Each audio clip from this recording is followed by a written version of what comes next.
आजकल हम सब जानते हैं कि ऑटोनमस व्हीकल्स कॉम्प्लेक्स सड़कों पर सीमलेसली नेविगेट कर रही हैं। मेरा मतलब है मेडिकल इमेजिंग में एआई सटल ट्यूमर्स को ह्यूमन डॉक्टर्स से पहले डिटेक्ट कर रहा है। ये सब प्रैक्टिकली हमारी रोजमर्रा की जिंदगी का हिस्सा बन चुका है। हाँ बिल्कुल। और ये काफी तेजी से आगे बढ़ रहा है। पर इस डीप डाइव में हम सबसे बड़े ब्लैक बॉक्स को खोलने वाले हैं। आखिर एक कंप्यूटर स्क्रीन पर दिखने वाले फ्लैट डिजिटल पिक्सल्स को एक गाड़ी या एक इंसान में एआई आखिर ट्रांसलेट कैसे करता है, उसका विजन देखता कैसे है। यही आज का मेन फोकस है हमारा। एग्जैक्टली आज हम the mechanics of convolution, filters, STRIDE और पैडिंग पर डिटेल में बात करने वाले हैं। हमारा मकसद है सीएनएस यानी कॉन्वोल्यूशनल न्यूरल नेटवर्क्स के पीछे के मैकेनिक्स और बेसिक मैथ्स को बिना किसी भारी जार्गन के समझना। क्योंकि सीएनएस बिल्कुल ह्यूमन विजन के न्यूरल प्रोसेसिंग की नकल करते हैं। हमारी आंखें जिस तरह सीन को छोटे छोटे शेप्स में तोड़ती हैं, एआई ठीक वही स्ट्रैटेजी अपना रहा है। ठीक है, इसको थोड़ा डिटेल में समझते हैं। जरूर। और इस मैकेनिक्स की डेप्थ में जाने से पहले उस कोर ऑपरेशन को क्लियर करना जरूरी है जो इस पूरे आर्किटेक्चर का दिल है। मेरा मतलब है मैथमेटिकल कॉन्वोल्यूशन। अगर हम इसे प्योरली मैथ्स के नजरिए से देखें तो कॉन्वोल्यूशन असल में दो अलग अलग फंक्शंस को मिलाकर एक तीसरा नया फंक्शन बनाने का तरीका है। एक नया फंक्शन जो हमें एसेंशियली ये बताता है कि एक शेप दूसरे शेप की वजह से स्पेस में कैसे बदल रहा है। अब जब हम इस मैथ्स को इमेज प्रोसेसिंग की दुनिया में लाते हैं तो ये सिर्फ एक इक्वेशन नहीं रह जाता, ये फीचर एक्सट्रैक्शन का सबसे पावरफुल टूल बन जाता है। हम इनपुट इमेज लेते हैं और उसके ऊपर एक फिल्टर स्लाइड करते हैं। राइट। यही स्लाइडिंग ऑपरेशन वो फंडामेंटल मैकेनिज्म है जिससे एक न्यूरल नेटवर्क वर्टिकल एजेस और आगे चलकर कॉम्प्लेक्स शेप्स को डिटेक्ट करना सीखता है। लेट मी मेक श्योर मैं इसको सही से विजुलाइज कर रही हूँ। तो हम एसेंशली पूरी इमेज को एक ही बार में एज अ होल प्रोसेस नहीं कर रहे हैं। उसकी जगह हम इमेज के छोटे छोटे सेक्शंस को इंडिविजुअली स्कैन कर रहे हैं। बिल्कुल सही। और इस स्कैनिंग प्रोसेस में सबसे क्रूशियल रोल इन फिल्टर्स का होता है, जिन्हें हम एआई के फीचर डिटेक्टर्स कहते हैं। फिल्टर इनपुट इमेज पर लेफ्ट से राइट और टॉप से बॉटम स्लाइड किया जाता है। ये फिल्टर्स छोटे मैथमेटिकल मैट्रिसेस होते हैं, जैसे 3x3 या 5x5 डायमेंशंस के ग्रिड्स। इनका आकार इनपुट इमेज के ह्यूज साइज के मुकाबले काफी छोटा होता है। काफी छोटा होता है, पर यहाँ डेप्थ का एक कंस्ट्रेंट है। हाँ, वही मैं सोच रही थी। फिल्टर की डेप्थ इनपुट इमेज की डेप्थ के बिल्कुल बराबर होनी चाहिए। जैसे अगर हम किसी स्टैंडर्ड कलर इमेज की बात करें जिसमें रेड, ग्रीन और ब्लू कलर चैनल्स होते हैं, तो हमारे फिल्टर के पास भी एग्जैक्टली 3 चैनल्स होनी चाहिए। इस स्ट्रिक्ट अलाइनमेंट का प्रैक्टिकल रीजन क्या है? इस कंस्ट्रेंट के पीछे एक बहुत ही लॉजिकल डिजाइन पर्पस है। जब हम एक आरजीबी इमेज को प्रोसेस करते हैं तो विजुअल इंफॉर्मेशन सिर्फ लाइट और डार्क पिक्सेल्स में नहीं होती, बल्कि कलर्स के इंटरप्लेज में भी छिपी होती है। हर एक फिल्टर को किसी न किसी खास ज्योमेट्रिक या कलर पैटर्न को कैप्चर करने के लिए डिजाइन किया गया है। जैसे कोई मैग्नीफाइंग ग्लास हो? एग्जैक्टली एक स्पेशलाइज्ड मैग्नीफाइंग ग्लास। उदाहरण के लिए हो सकता है एक फिल्टर सिर्फ वर्टिकल एजेस यानी खड़ी रेखाओं को डार्क बैकग्राउंड के अगेंस्ट पहचानने में मास्टर हो। जब ये 3D फिल्टर्स इमेज के अलग अलग चैनल्स के ऊपर से गुजरते हैं तो वो उस लोकल एरिया को फिल्टर से छान कर देखते हैं कि क्या उनका फेवरेट टारगेट वहां मौजूद है या नहीं। ओके, तो फिल्टर अपना फेवरेट पैटर्न ढूंढ रहा है। लेकिन जब हम इन 3x3 मैट्रिसेस के एक्चुअल स्ट्रक्चर के बारे में सोचते हैं तो इनके अंदर अल्टीमेटली नंबर्स ही तो होते हैं ना, जिन्हें वेट्स कहा जाता है। हाँ, वेट्स ही होते हैं। ये ऐसा मैं समझ पा रही हूँ, ये वेट्स ही तय करते हैं कि एक पर्टिकुलर फिल्टर किसी स्पेसिफिक एज या टेक्सचर पर कैसा मैथमेटिकल रिएक्शन देगा। सही पकड़ा। And to build on that, magic सिर्फ इन वेट्स की स्पेसिफिक वैल्यूज में नहीं है, बल्कि इस डायनामिकली चेंजिंग नेचर में है कि ये नंबर्स आते कहाँ से हैं। ट्रेनिंग फेज के दौरान इन वेट्स को लगातार अपडेट किया जाता है। शुरुआत में तो नेटवर्क बिल्कुल ब्लाइंड होता होगा। हाँ, शुरुआत में जब मॉडल अनट्रेन्ड होता है वो इन मैट्रिसेस के अंदर वेट्स को बिल्कुल रैंडमली इनिशियलाइज करता है, एक एजुकेटेड गेस की तरह। लेकिन जैसे जैसे ट्रेनिंग डेटा फीड किया जाता है, नेटवर्क अपनी प्रेडिक्शन करता है और फिर उस प्रेडिक्शन को एक्चुअल लेबल के साथ कंपेयर करता है। इस कंपैरिजन से एक एरर कैलकुलेट होता है और फिर उस एरर को ठीक किया जाता है। बिल्कुल। बैक प्रोपगेशन के प्रोसेस में नेटवर्क इन वेट्स को मैथमेटिकली ट्वीक करता है। यही प्रोसेस एक्चुअल लर्निंग है। धीरे धीरे मिलियंस ऑफ कैलकुलेशंस के बाद नेटवर्क के फिल्टर्स उन पैटर्न्स को पहचानना सीख जाते हैं। सो फिल्टर बन गया और एरर करेक्शन के थ्रू उसके वेट्स ऑप्टिमाइज भी हो गए। लेकिन अब ये ऑप्टिमाइज्ड फिल्टर पूरी इमेज पर ट्रैवर्स कैसे करेगा? ये जंप तो नहीं कर सकता। और यहाँ एक और दिलचस्प बात आती है, स्ट्राइड का मैकेनिक्स। हाँ, स्ट्राइड। स्ट्राइड का मतलब एसेंशियली ये है कि जब फिल्टर इमेज पर हॉरिजॉन्टली या वर्टिकली स्लाइड करता है तो वो एक स्टेप में कितने पिक्सेल्स को क्रॉस करता है। सुनने में ये बस एक बेसिक मूवमेंट का रूल लगता है, पर इसका मैसिव इम्पैक्ट नेटवर्क की प्रोसेसिंग स्पीड पर पड़ता है। ये एसेंशियली न्यूरल नेटवर्क आर्किटेक्चर का एक क्लासिक इंजीनियरिंग ट्रेड ऑफ है, स्पीड वर्सेस डिटेल्ड रेजोल्यूशन। हम इसे दो सिचुएशन से एनालाइज कर सकते हैं। पहले केस में मान लीजिए हम स्ट्राइड ऑफ 1 सेट करते हैं, यानी फिल्टर एक बार में 1 पिक्सल आगे बढ़ेगा। करेक्ट। इसका मतलब है कि फिल्टर हर स्टेप पर सिर्फ 1 पिक्सल आगे खिसकेगा। रिजल्ट ये होता है कि नेटवर्क इनपुट इमेज के हर एक पॉसिबल ओवरलैप को गौर से देखता है। हमें जो आउटपुट फीचर मैप मिलता है वो एक्सट्रीमली हाई रेजोल्यूशन होता है, पर इसकी कॉस्ट बहुत भारी है। प्रोसेसिंग टाइम एक्सपोनेंशियली बढ़ जाता है। ये तो वैसा ही हुआ जैसे किसी इंपॉर्टेंट कॉन्ट्रैक्ट का एक एक वर्ड केयरफुली पढ़ना। वक्त बहुत लगेगा लेकिन कोई लूप होल मिस नहीं होगा। जैसे मेडिकल इमेजिंग में जहां हम माइक्रो ट्यूमर्स ढूंढ रहे हैं, वहां स्ट्राइड 1 प्रोबेबली नॉन नेगोशिएबल है। वहां हम रिस्क नहीं ले सकते। तो क्या होगा? वहां बिहेवियर ड्रास्टिकली चेंज हो जाता है। स्ट्राइड 2 का मतलब है फिल्टर इमेज स्कैनिंग के दौरान कुछ इंटरमीडिएट पिक्सेल्स को सिस्टमैटिकली स्किप कर रहा है। इसका तुरंत फायदा कंप्यूटेशन स्पीड में दिखता है। आउटपुट छोटा हो जाता होगा?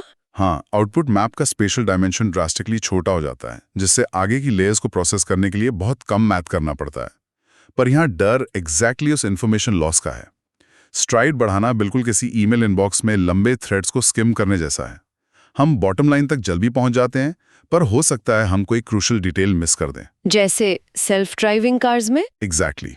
बड़ा स्ट्राइड फास्ट प्रोसेसिंग देगा जो रियल टाइम एक्शन के लिए जरूरी है, पर अगर फिल्टर स्किप होने की वजह से किसी डिस्टेंट पेडेस्ट्रियन को ब्लर आउट कर दे तो कॉन्सिक्वेंसेस डिजास्ट्रस हो सकते हैं। That makes the stakes so incredibly high. STRIDE सिर्फ एक नंबर नहीं है, ये रिस्क असेसमेंट डिसीजन है। लेकिन जब फिल्टर इमेज पर नेविगेट कर रहा है, एक यूनिवर्सली कॉमन प्रॉब्लम सामने आती है। जब फिल्टर इमेज के एजेस यानी बॉर्डर्स पर अलाइन होता है तो स्ट्राइड आगे बढ़ाने के लिए पिक्सेल्स ही नहीं बचते।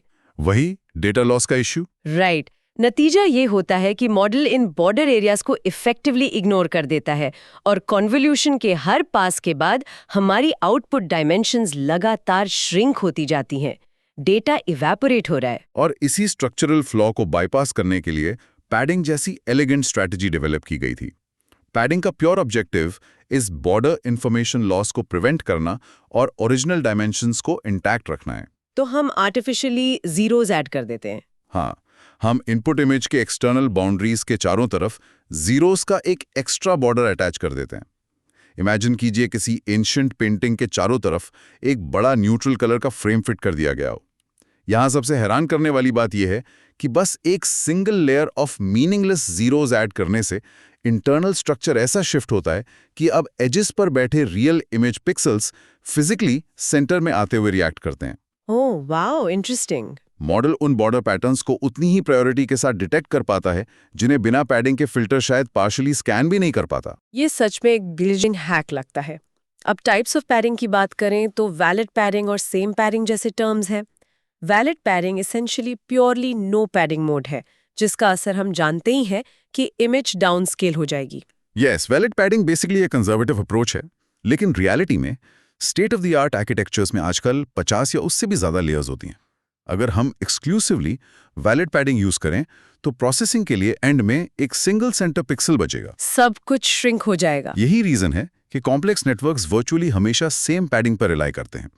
सेम पैडिंग इस कैलकुलेशन के साथ जीरो बॉर्डर्स डायनामिकली इंजेक्ट करती है कि आउटपुट फीचर मैप की dimension perfectly original input dimension के बराबर रहे। स्पेशल लॉजिक को सस्टेन करने के लिए ये एब्सोल्युटली इंडिस्पेंसिबल है। Let me synthesise the entire process sequence हमने जो अभी तक डिस्कस किया है, ताकि मैकेनिक्स एक क्लियर पिक्चर बनाए। तो स्टेप 1 हम एक इनपुट इमेज मैट्रिक्स से स्टार्ट करते हैं। स्टेप 2 हमारा फिल्टर ग्रिड के टॉप लेफ्ट रीजन पर ड्रॉप होता है। सही है। Step 3 element wise multiplication perform होता है कॉरेस्पॉन्डिंग ग्रिड ब्लॉक्स के बीच और उनका सम निकालकर एक कंप्रेस्ड सिंगल वैल्यू मिलती है। स्टेप 4 चुने गए स्ट्राइड के हिसाब से फिल्टर स्लाइड होता है और फाइनली स्टेप 5 रिजल्ट के तौर पर एक फीचर मैप मिलता है। क्या ये ब्रेकडाउन एक्यूरेट है? ब्रेकडाउन एकदम प्रिसाइसली एक्यूरेट है, पर प्योरली एल्जेब्रिक पर्सपेक्टिव कभी-कभी ऑडियो फॉर्मेट में बहुत ड्राई हो जाता है, इसलिए इसे एक हाईली विजुअल एनालॉजी से डिकोड करते हैं। मान लीजिए कि हमारी इनपुट इमेज एक black and white checker board है। ओके, एक चेकर बोर्ड। और जो फिल्टर मॉडल ने ट्रेन किया है वो बस एक छोटा ट्रांसपेरेंट टिंटेड कलर्ड स्क्वायर है जो किसी स्पेसिफिक क्रॉस शेप को हाईलाइट करने के लिए कैलिब्रेटेड है। अब जब हम उस ब्राइटली कलर्ड स्क्वायर को सीक्वेंशियली उस ग्रिड के ऊपर मूव करते हैं तो underlying logic mathematical equations run कर रहा होता है। और जहां पैटर्न मैच होगा वहां रिएक्शन आएगा। एग्जैक्टली। हर बार जब ट्रांसपेरेंट स्क्वायर का स्पेसिफिक शेप चेकरबोर्ड के बीनीथ पैटर्न के साथ एग्जैक्टली सिंक करता है तो कैलकुलेशन आउटपुट एक हाई स्कोर जनरेट करती है। जहां pattern sync out of phase है वहां कंप्यूटेशन बिल्कुल जीरो आउटपुट प्रोड्यूस करती है। तो जो फाइनल फीचर मैप मिलता है वो एक ल्यूमिनस हीट मैप बन जाता है। बिल्कुल एक heat map.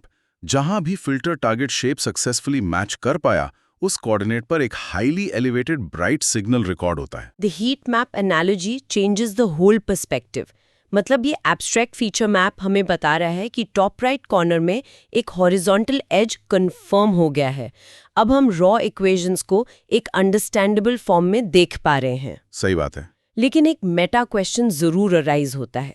Traditional neural networks के मुकाबले इन सीएनएन्स ने आखिर विजन सुप्रीमेसी कैसे कैप्चर कर ली?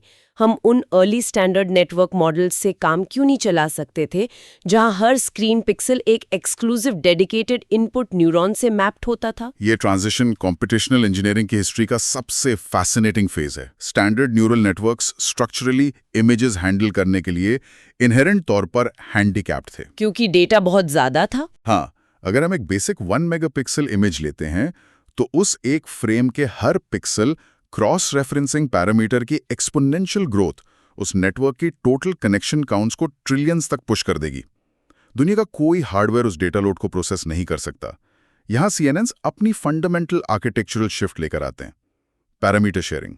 पैरामीटर शेयरिंग सीएनएन बेसिकली कहता है कि चलो एक जेनेरिक यूनिवर्सल फिल्टर क्रिएट करते हैं जो सिर्फ लोकलाइज्ड एजेस पकड़े। अगर ये एज टॉप लेफ्ट में एप्लीकेबल है तो वही same identical filter bottom right corner पर भी फ्लॉलेसली अप्लाई होगा। नए इंडिविजुअल पैरामीटर्स हर कोऑर्डिनेट्स के लिए रीलर्न करने की नीड नहीं रहती। कंप्यूटेशन एक्सपोनेंशियली प्लमेट कर जाती है।